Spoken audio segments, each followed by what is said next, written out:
My son and his wife kicked me out of the house. I was standing in front of my house holding the key that no longer fit the lock, and my suitcase was lying near the garage with a note from my son. There are only 3 of us. Look for another place. After the surgery that almost took my life, I dreamed of being embraced by my family.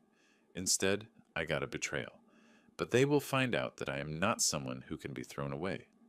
Before we continue, please subscribe to the channel and let us know where you are listening in the comments. The hospital's fluorescent lights buzzed faintly as I scrawled my name on the discharge papers. My hand shook, not from nerves, but from the weight of 3 weeks post-surgery, my chest still tender where they'd cracked me open. The nurse, a young woman with a braid tight as a rope, smiled and handed me my coat. "Take it easy, Mr. Campbell," she said. I nodded, slipping the coat over my shoulders, the fabric heavy against my weakened frame. The sterile tang of antiseptic clung to the air, sharp in my nose as I shuffled toward the exit.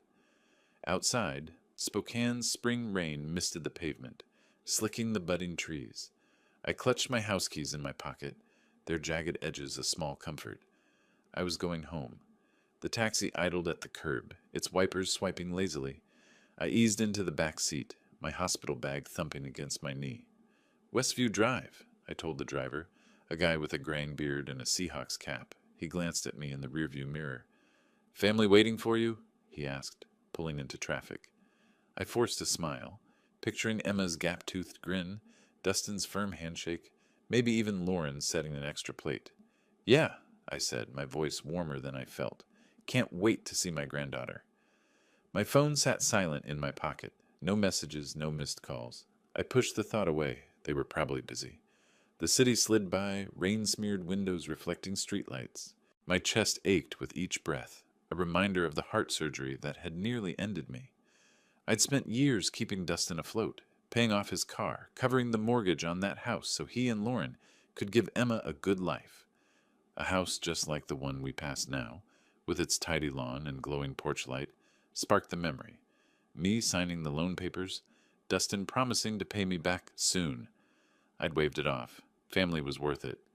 The taxi slowed as we reached Westview Drive. "Here you go," the driver said, taking my cash. I stepped out, the rain cool on my face, and hoisted my bag. The street was quiet, the kind of suburban hush where you hear your own footsteps. My house stood at the end of the cul-de-sac, its familiar red door a beacon, but something felt off. The windows were dark, no warm glow spilling out despite it being 9:25 p.m. I fumbled for my keys, squinting at the unlit porch, my pulse quickening. The key didn't fit. I jiggled it, twisting harder, the metal scraping uselessly in the lock. Rain tapped my shoulders, soaking through my coat as I knocked, first softly, then with a fist. "Dustin? Lauren?" My voice sounded thin in the night air. No answer. I stepped back, my boots squelching on the wet doormat, and tried the key again. Nothing. Confusion coiled in my gut, tight as a spring. This had to be a mistake. I circled the house, checking the side door by the kitchen. Locked. The back sliding door wouldn't budge either, its glass cold under my palm. My breath came faster, the ache in my chest flaring. I rounded to the garage, my bag dragging behind me, and froze. There, by the trash can, sat my old suitcase, its brown leather sodden, zipper rusted. A yellow sticky note fluttered under a rock, ink smudged but legible. "We're just 3 now. Find somewhere else. Your son." The words hit like a punch. I read them again, my hands trembling as I held the note. "Dustin. My son." I sank to my knees, the wet gravel biting through my jeans. This wasn't real? It couldn't be. I fumbled for my phone and dialed Dustin's number, the screen blurring as rain streaked it. Straight to voicemail. I tried Lauren. Same. "This is a mistake," I muttered, my voice cracking. "It has to be." The suitcase stared back, a relic of better days. I'd packed it for Emma's first birthday, stuffing it with gifts, a pink bicycle with streamers, her squeal of joy echoing as I pushed her down the driveway. That memory stung now, sharp as the rain. I dialed Dustin again, then Lauren, each unanswered ring fueling the panic in my chest. Finally, I left a voicemail, my words measured despite the shake in my voice. "Dustin, it's Dad. I'm outside. What's going on? Call me." Spokane's night pressed in, dim streetlights, wet grass, the faint hum of a neighbor's TV. My heart raced, the surgery scar throbbing. I stood, dragging the suitcase to the curb, and scanned the house again. Dark, silent, the note's words burned. Your son. I gripped the phone tighter, redialing Dustin, determined to hear his voice, to understand. I stood in the rain, but no answer came. Realizing there was no point staying, I called a nearby motel on Main Street, one I'd stayed at once after Ellen's funeral. A silent taxi driver with tired eyes got me there in 20 minutes. Stepping into the cramped motel room, I dropped my suitcase on the floor and began unpacking, trying to make sense of what had happened. The call connected on the third try, just as I reached the garage again, rain dripping down my collar. "Dad!" Dustin's voice came through, clipped, impatient. I stopped pacing, gripping the phone like a lifeline, its cold glass biting my ear. "Dustin, what the hell is this?" I said, my voice low but shaking. "I'm outside. My key doesn't work. There's a note." "Yeah, I left it," he cut in, no trace of warmth. "We talked about this, Dad. We're just three now. Me, Lauren, Emma. You need to find somewhere else." I blinked, rain blurring my vision. "Talked about this? I was in the hospital, Dustin. After everything I've done. Paying for this house, your car, Emma's school." My throat tightened, but I forced the words out. "You can't just kick me out." "It's not like that," he snapped, but his tone was ice. "We need space. Lauren and I are planning a cruise, a fresh start. You're a lot to handle right now."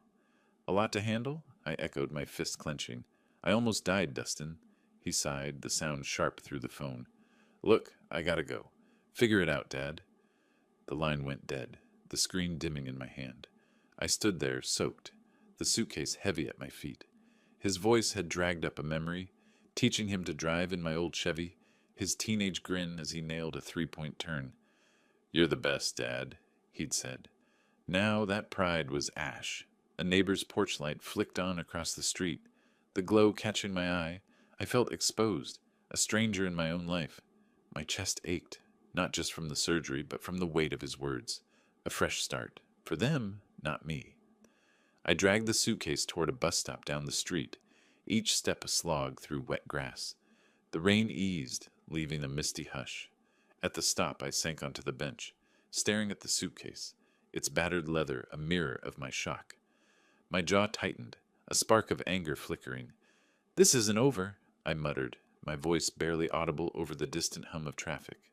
The motel room smelled of damp carpet and stale coffee, its flickering TV casting shadows across the peeling wallpaper. I knelt by my suitcase, unpacking with slow, deliberate hands, each item a reminder of the life I'd lost. My flannel shirts, folded neatly, smelled faintly of home, of the laundry detergent Lauren used. I set them on the sagging bed, my chest tight from more than just the surgery scar. The rain tapped the window, a steady rhythm against Spokane's spring night, and I caught my reflection in the glass. Hollow eyes, gray stubble. 62 years, and here I was, starting over. I pulled out a photo of Emma, her crayon drawing of a sunflower taped to the back. Her giggle echoed in my mind from the day I'd pushed her on a swing at the park. That was before the hospital, before Dustin's note. My fingers lingered on the photo, then moved to a motel Bible on the nightstand, its worn cover sparking a memory. My wife, Ellen, had held one just like it at her funeral, her voice steady as she'd made me promise to look after Dustin. I'd kept that vow, paid his bills, covered his mortgage, all to give him the life she'd wanted for him. Now he'd thrown me out like trash. I muttered, "All those years for this?" My voice sounded foreign, brittle. I grabbed my phone, checking for messages. Nothing. No calls from Dustin, no texts from Lauren. My bank app showed a dwindling balance, but the mortgage payments for their house still auto-deducted from my account. That house I'd bought for them, my sacrifice, their home. I paced the room, my breath uneven, the surgery's after effects dragging at me. Each step stoked a spark of anger, faint but growing. The suitcase yielded one last item, a creased bank statement, tucked in a side pocket. I smoothed it out, the numbers stark. My name, the mortgage, the payments I'd made for years. My heart raced, not from weakness, but from a sudden clarity. I still held the strings. They thought they could erase me, but I wasn't powerless. I sank onto the bed, the paper crinkling in my hand, and dialed the bank's after-hours line. The neon sign outside buzzed, its red glow spilling through the blinds as I waited for the call to connect. The bank call sparked a flicker of resolve, but I still felt the need to see the house again, as if it might change something. The motel was only a couple of miles from Westview Drive, so I decided to walk, hoping fresh air would clear my head. The rain had eased, and I set off through Spokane streets, the bank statement in my pocket now feeling like my only weapon. The bank's hold music crackled through my phone, a tinny loop that grated as I scribbled notes on a motel notepad. The room's stale coffee smell clung to the air, mixing with the faint tang of rain from my still damp coat. "Yes, Mr. Campbell," the clerk finally said, her voice clipped but professional. "You're the primary on the mortgage for 142 Westview Drive. You can adjust payments or cancel them. What would you like to do?" I leaned forward, the bank statement spread across the bed. "Just confirm I have full control," I said, my voice steadier than I felt. She did, rattling off details I already knew but needed to hear. My signature, my money, my leverage. I thanked her and hung up, my pulse quickening. For the first time since the hospital, I felt a flicker of power. I left the motel, the rain lighter now, Spokane's streets gleaming under streetlights. My boots splashed through puddles as I walked toward Westview Drive, not to confront Dustin but to clear my head. The bank statement was folded in my pocket, a quiet weapon. I passed blooming lilacs, their scent sharp in the damp air, when a voice called out, "Jerry Campbell, is that you skulking around?" I turned to see Alice Thompson, my neighbor, standing on her porch in a fleece jacket, graying hair pulled back. Her sharp eyes softened as she waved me over. "Saw Lauren toss your stuff by the garage," she said, her tone dry but kind. "Classy move. You okay?" I hesitated, then climbed her steps, my legs heavy from the walk. "Not exactly," I admitted, sinking into a wicker chair. Alice handed me a mug of coffee, its warmth seeping into my hands. "Dustin locked me out, left a note, said they're just 3 now." She snorted, sitting across from me. "Sounds like my kids, cutting me off after their dad died. Family, huh?" Her voice held a familiar edge. Betrayal, but not defeat. I sipped the coffee, the bitterness grounding me, and told her about the mortgage, the bank call. Her mention of family stirred a memory. Dustin's wedding, me writing a check for the venue, Lauren beaming in her dress. I'd thought it was my gift to their future. Now it felt like a debt they'd never repay. Alice leaned forward, her eyes gleaming. "You've got leverage, Jerry. That mortgage, it's your move. I spent years as a school administrator, dealing with budgets and legal disputes. Picked up a few tricks." She grinned, a spark of mischief in it. "What do you say we make them sweat?" I met her gaze, the spark in me catching fire. "I'm in," I said, my voice firm. We moved to her kitchen, the table cluttered with mugs and a notepad. She sketched out ideas, her pen quick, while I nodded, the weight of betrayal shifting to purpose. "Meet me tomorrow," she said, her tone conspiratorial. "We'll start simple." I left her house, the rain gone, stars peeking through clouds. My chest ached, but I walked taller, the bank statement crisp in my pocket. At Alice's table tomorrow, we'd carve out a plan. The next morning, Alice called, her voice brimming with determination. "Bank opens at 9, Jerry. Ready to make the first move?" she said. We met at her house, and she insisted on driving, joking that my nerves couldn't handle the wheel. On the way to the bank, we reviewed the plan. Cancel the mortgage payments and make Dustin and Lauren feel the consequences.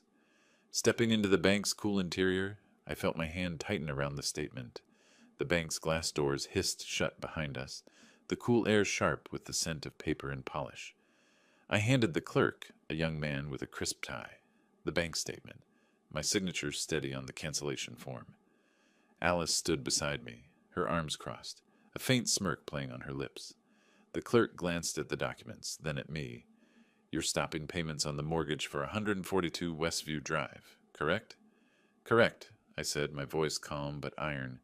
"Make sure it's done today." My hand didn't shake, though my chest twinged, a reminder of the surgery. I glanced at Alice, her nod subtle but encouraging. The clerk typed, the keyboards clack loud in the sterile room. Outside, Spokane's rain streaked the windows, blurring the view of budding trees. I hesitated, my pen hovering over the final form. Emma's face flashed in my mind, her laugh as I'd paid for her preschool, her tiny hand in mine at the enrollment office. This would hurt her too, not just Dustin and Lauren, but they'd left me no choice. I signed, the ink bold, and slid the form back. Before signing, I'd called my lawyer to set up a small trust fund for Emma, ensuring she'd have something no matter what happened to the house. My heart twisted at the thought of Emma's toys in that house, but their betrayal burned deeper. They'd chosen this path, not me. Alice whispered, "Dustin's gonna lose it," her tone gleeful, and I stifled a grim smile. The clerk processed the request, handing me a confirmation slip. Crisp paper, black ink, my reclaimed agency. "You'll get a notice if the account goes into default," he said, his curiosity barely masked. I nodded, folding the slip into my pocket. Alice nudged me as we left, her voice low. "First strike, Jerry. How's it feel?" "Like I'm waking up," I said, the words surprising me. We stepped into the rain, heading to a cafe across the street. The place smelled of espresso and warm bread, its windows fogged. We settled at a corner table, Alice pulling out her notepad. "Next, we keep them guessing," she said, her pen tapping. "Maybe a letter to their lender, hint at foreclosure." I nodded, my mind racing. The mortgage cancellation would hit soon. Dustin and Lauren would get a notice, maybe panic. I leaned back, the cafe's hum soothing, and sipped my coffee. Alice's eyes gleamed with strategy, her voice dropping.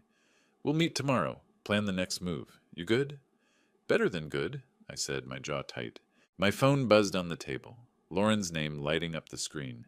My pulse spiked, but I let it ring, the silence louder than the cafe's chatter. Alice raised an eyebrow, her smile approving as I set the phone face down. The cafe's espresso machine hissed, its sharp scent cutting through the hum of conversation. I sat in a corner booth, my coffee cooling as I scrolled through Lauren's text, each word dripping with fury. "You canceled the mortgage? You're ruining us." My lips twitched, not quite a smile. I could picture them now, back from their cruise, standing in the house I'd paid for. The image came clear, Dustin ripping open a bank notice, his face draining of color, Lauren pacing with a wineglass, her voice shrill. I stirred my coffee, the spoon clinking softly, and let myself imagine their chaos.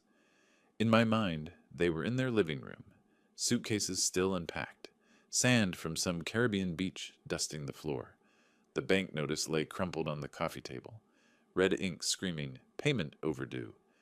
"You said he wouldn't do this," Lauren snapped, her manicured nails digging into her palm. Dustin slumped on the couch, rubbing his temples. "Oh, I didn't think he'd go this far," he muttered.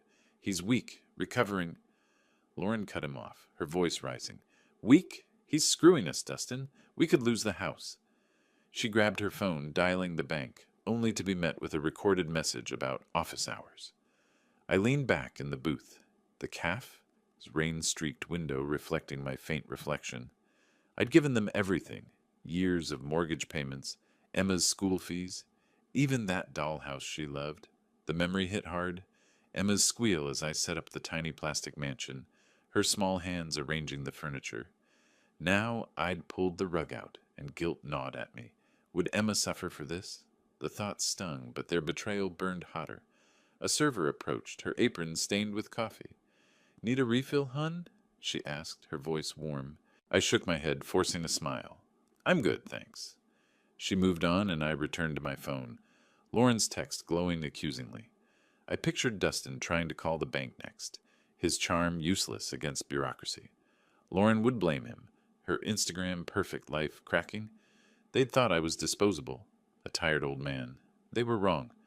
My phone buzzed again, Dustin's name flashing. My heart kicked, the cafe's chatter fading.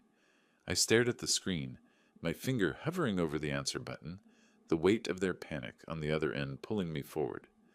I'd sent Lauren a brief text after the bank call, saying I'd be at the Riverside Cafe if they wanted to talk.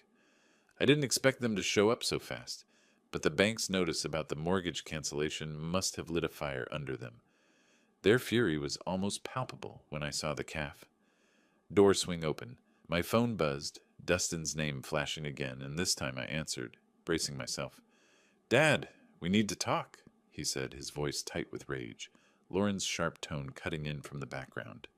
They were at the house, the bank notice in hand, demanding I meet them. The bank had called them that morning, explaining I'd stopped the mortgage payments, and now they were desperate to confront me. My coffee cup hit the table with a soft clink as I straightened, my pulse steady despite the storm approaching. The air smelled of fresh pastries, but their presence soured it, Lauren's perfume sharp as she slammed her purse onto my table. "You think you can ruin us?" Lauren's voice was a hiss, her makeup smudged under her eyes. Dustin loomed behind her, his jaw tight, hands stuffed in his pockets. "The calf?" His chatter dipped, a few heads turning. I folded my napkin, deliberate, and met her glare. "You made your choice," I said, my voice low, even. "You locked me out, left my stuff in the rain." Dustin leaned in, his voice a growl. "We needed space, Dad. You didn't have to torch our lives. The bank's calling about foreclosure. Emma's home." His words hit like a jab, but I didn't flinch. "Emma's home?" I echoed, my tone cold.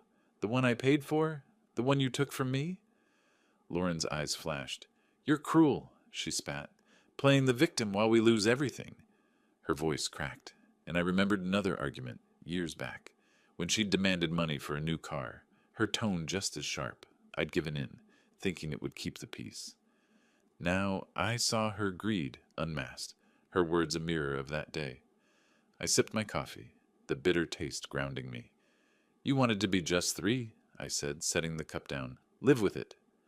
A woman at the next table glanced over, her fork paused midair, the tension thick. Dustin's face reddened. "You're not this guy, Dad," he said, almost pleading.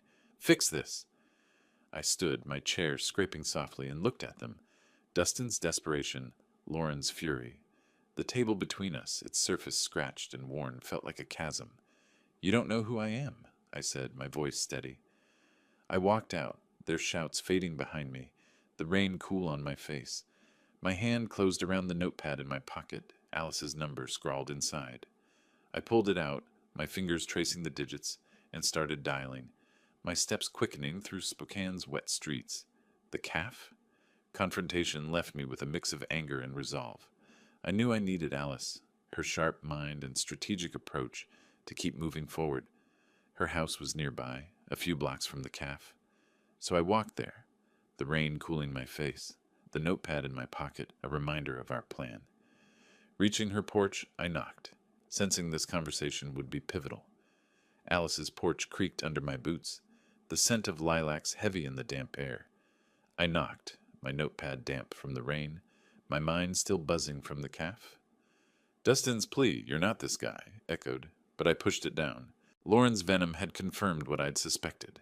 She was the one steering Dustin, her greed the root of this mess. Alice opened the door, her gray hair loose, her eyes sharp. "Rough day?" she asked, ushering me in. Her kitchen glowed with warm light, coffee mugs scattered on the table. I dropped into a chair, spreading my notepad. "They ambushed me at the calf?" I said, my voice tight. "Lauren's unhinged. I think she's been playing Dustin all along." Alice raised an eyebrow, pulling out a folder of papers, Lauren's freelance invoices, which she'd bragged about on social media, leaving copies in a shared office printer I'd heard about from another neighbor. "Look at these," she said, tapping one. "Her income's higher than she reports. If we tip off the bank, it could trigger an audit." I leaned over, scanning the numbers. One invoice sparked a memory. Lauren asking for cash to start her business. Her smile too polished. I'd handed over thousands, no questions asked. Now I saw the lie. "She's been hiding money," I said, my jaw tightening, "probably pushing Dustin to cut me out for more control." Alice grinned, her pen scratching notes. "We expose this. It's a double hit. Financial and public. She's obsessed with her image." Her voice was crisp, legal savvy, like she'd fought battles like this before. I paced, my shoulders tense from the surgery's lingering ache, but my mind was clear. "What's the move?" I asked. "A tip to her clients," she said, sliding a legal book across the table. "We compile her public posts and these invoices, hint at discrepancies, and let her reputation take the hit." She paused, watching me. "It'll hurt Emma, though. You okay with that?" I froze, picturing Emma's crayon drawings, her trust in me. My chest tightened, but I nodded. "They didn't care about me," I said, my voice low. "Time they learn." We worked late, drafting the letter, our voices low and focused. Alice's kitchen felt like a war room, the rain outside a steady drum. She handed me a legal form, her eyes gleaming. Sign this. It's our next step. Keeps us clean if they push back. I took the pen, my hands steady, and signed. The ink dark and final. The engine hummed softly as I slowed my rental car, the foreclosure sign in Dustin and Lauren's yard catching the late summer light. Months had passed since I'd stopped the mortgage payments, and the red letters of the notice of default stood stark against the overgrown lawn. I gripped the steering wheel, my knuckles pale, and parked across the street, hidden by a budding maple. I'd heard from Alice that the bank had sent multiple warnings over the months, but Dustin and Lauren hadn't found a way to cover the payments. The house looked tired, curtains drawn, paint peeling at the edges.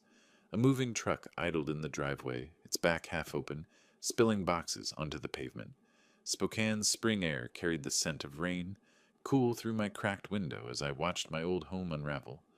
I'd expected satisfaction, maybe a spark of triumph, but the sight twisted something deeper. A box of Emma's toys, stuffed bears, a plastic tea set, sat by the curb, and my chest tightened. I'd taught her to read on that porch, her small finger tracing words in a picture book, her giggles filling the quiet. Now those moments felt like theft, stolen by Dustin's betrayal. I pulled out my phone, checking for Alice's update, my thumb brushing the screen. Her text was brief.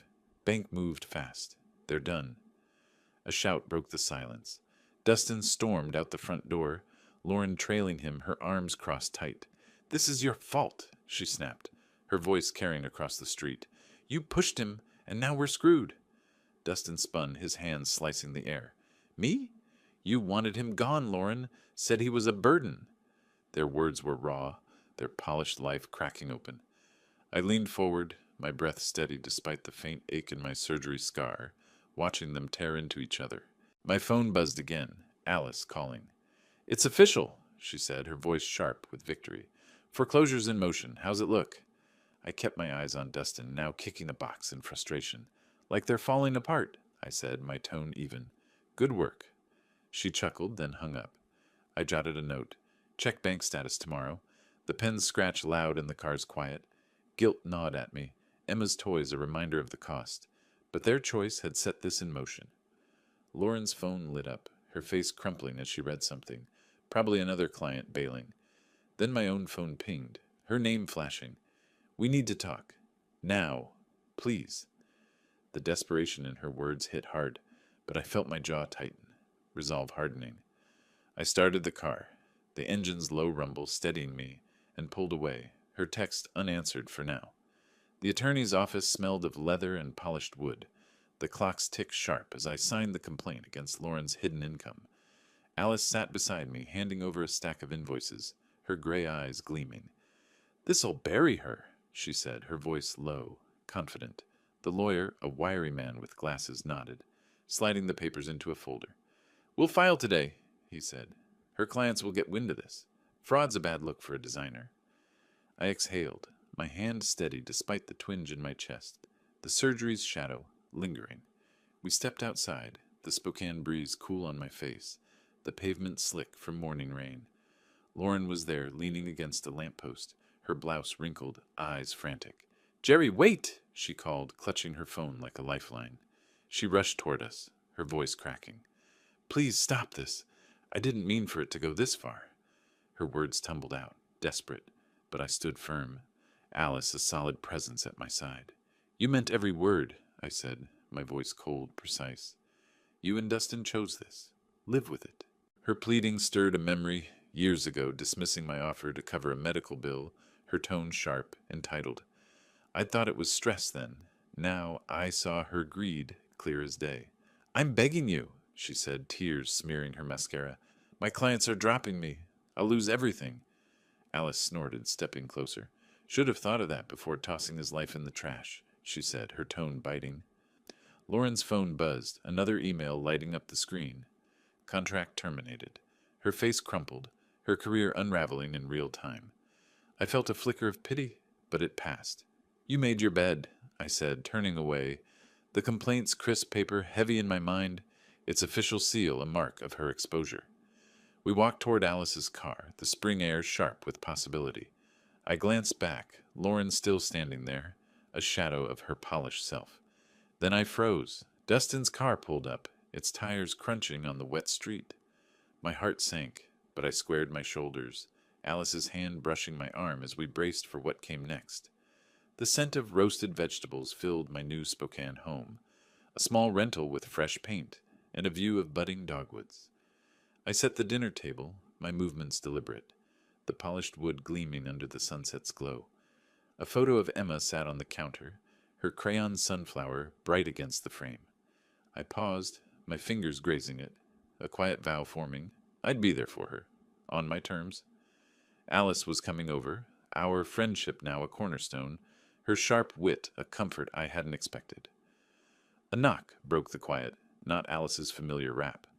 I opened the door to Dustin, his shoulders slumped, eyes red. "Dad," he said, his voice hoarse, "I messed up. I'm sorry." The words hung there, fragile, but I felt no rush to catch them. I stepped back, letting him in, the air heavy with spring warmth. "Say what you need to," I said, pouring wine for the table, my hands steady. He fidgeted, glancing at the floor. "We lost the house. Lauren's business is gone. I didn't see it. How she pushed me to cut you out."